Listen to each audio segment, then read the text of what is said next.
Hola a todos, bienvenidos al primer episodio de Hablemos de Autismo, el podcast.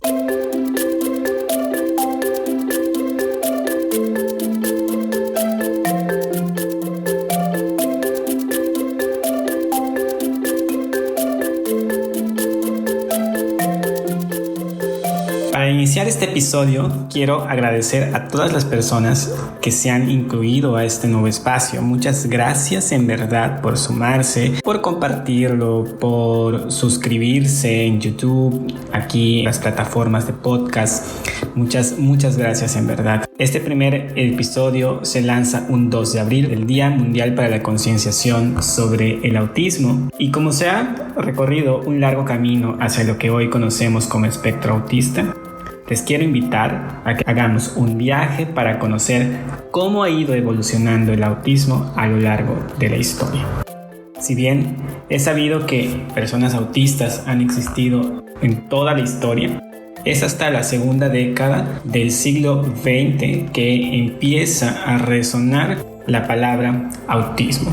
Es en 1911 cuando Eugene Bleuler comienza a describir ciertas características de pacientes con esquizofrenia con las que él colaboraba. Empezaba a notar que había cierto retraimiento en sus pacientes. Es hasta la tercera década del siglo XX que uno de sus estudiantes, Eugene Minkowski, es quien comienza a definir al autismo como un generador de problemas en pacientes esquizofrénicos. Es hasta los años 40 que verdaderamente comienza una revolución en el espectro autista, cuando se publican las investigaciones de Leo Kanner en el 43 en Estados Unidos y empieza a describir por primera vez al autismo como un síndrome comportamental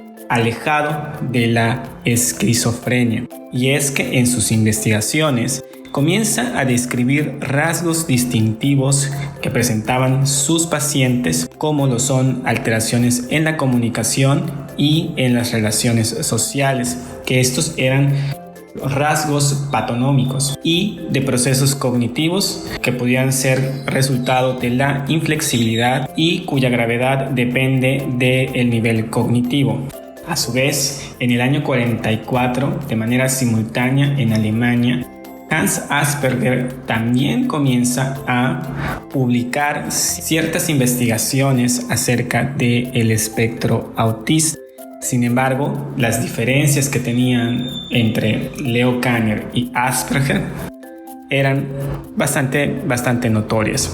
Asperger describía personas que tenían un comportamiento socialmente inapropiado, excéntrico, y aunque tenían un buen lenguaje para su edad, su comunicación era poco convencional. Tenían un vocabulario precoz, pero limitado en cuanto a temas, o estos eran muy restringidos. Además, presentaban inflexibilidad y tenían la necesidad de hacer siempre las mismas actividades y de la misma manera. Es hasta finales de la misma década que en una segunda publicación, Kanner hace referencia a que las condiciones del autismo se presentaban en cierto tipo de familias con alto nivel de intelectualidad, y él atribuía al estilo de crianza la aparición de las características de autismo. Y es cuando empieza a popularizarse la teoría de la madre refrigeradora. Es hasta los años 50 que empieza a cambiarse la visión de el autismo como una condición conductual, social, y empiezan a presentarse las primeras investigaciones sobre el autismo y a sentar las bases sobre que el autismo tenía un factor biológico. Es hasta 1964 cuando se presenta la primera investigación sustentada para decir que el autismo no estaba relacionado con la crianza de la madre o el vínculo madre e hijo, padre e hijo, sino que era una condición biológica. Es Bernard Ringland padre de un hijo con autismo, quien presenta estas investigaciones y funda la Sociedad Americana de Autismo para que padres empezaran a creer que el autismo no estaba en sus hijos por su culpa. Otra revolución en el trabajo con personas autistas viene a finales de los 60, principios de los 70, cuando Eric Schopler en Carolina del Norte, en la Universidad de Carolina del Norte, comienza un trabajo verdaderamente importante en la concepción y en la educación de personas autistas. Él comienza uno de los métodos más importantes en el tratamiento de personas autistas, que es el método TEACH. Es el Treatment and Education of Autistic and Related Communication Handicapped Children, que es para brindar educación estructurada a personas o individuos autistas. Para esto, en los años 50 y en los años 60 ya había comenzado una revolución en el trabajo con la población autista, principalmente con métodos conductuales y métodos psicoanalíticos que se empezaban a trabajar con ellos, y se empezaron a fundar muchísimas asociaciones de padres para trabajar con sus hijos. Otro hito importante comienza en los 80s, cuando el autismo es añadido a la tercera edición del Manual Estadístico de los Trastornos Mentales, que es la DSM. En su tercera edición se incorpora como una característica llamada autismo infantil para separarla de la esquizofrenia. Es en esa misma década que Lorna Wing publica sus trabajos sobre las investigaciones de Asperger y sienta también otras bases, que es la triada de Wing, que tiene que ver con relaciones sociales, comunicación y juego simbólico o pensamiento simbólico. Ya para finales de la década de los 80 y principios de los 90, el autismo infantil comienza a sustituirse por el término trastorno autista, y es en la cuarta edición de la DSM que ya existe una nueva categoría para los trastornos del espectro autista, que son los trastornos generalizados del desarrollo, y en estos se tenía una serie de condiciones apartadas también al autismo, que eran el síndrome de Asperger, el síndrome de Rett, el síndrome de X frágil y los trastornos generalizados del desarrollo no específicos, y a su vez y también el trastorno autista.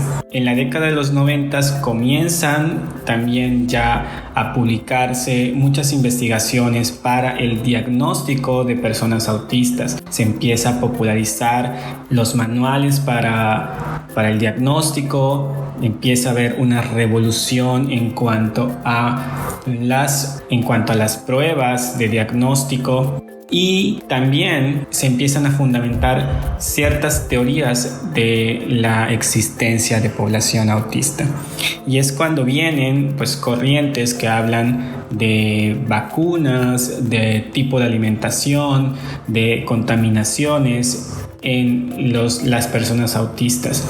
Una de las primeras creencias acerca del autismo fue que provenía por las vacunas, cosa que ha sido desmentido, y ahora se sabe que es un componente biológico, genético, el que hace que la persona tenga la condición de autismo. Y es en esta década que también comienza una revolución sobre el espectro autista, ya que como las olas que nos trae la revolución por los derechos de las personas afroamericanas y la lucha por los derechos de la comunidad LGBT, nos trae una ola para la población funcionalmente diversa. ¿Y cuál es esta? Que se empieza a mirar al autismo como una condición en el neurodesarrollo y se comienza a popularizar el término de neurodiversidad. Y es hasta el 2013 que viene un cambio importante en la concepción del autismo.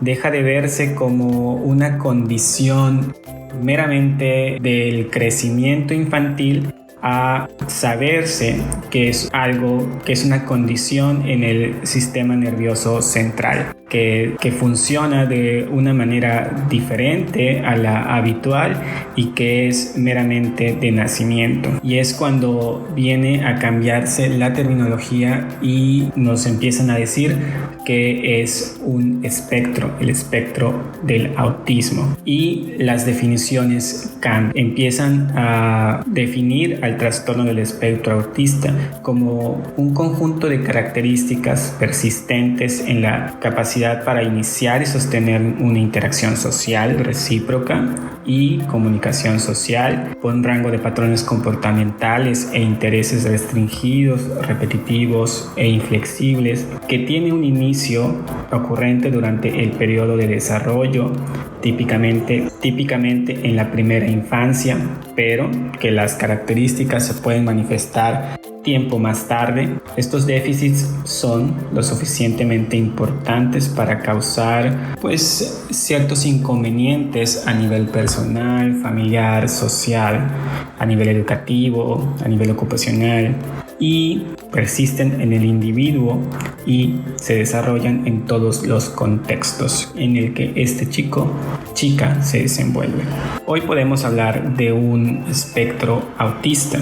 Hoy podemos decir que la población autista es completamente diferente a la población no autista, pero que tiene los mismos derechos que la población no autista. Hoy se cree que 1 de cada 160 niños tiene o pertenece al espectro autista. No hay estadísticas fundamentadas en nuestro país, en México, para decir cuánta población existe en México, aunque se cree que en México hay 1 de cada 115 personas es autista o pertenece al espectro autista.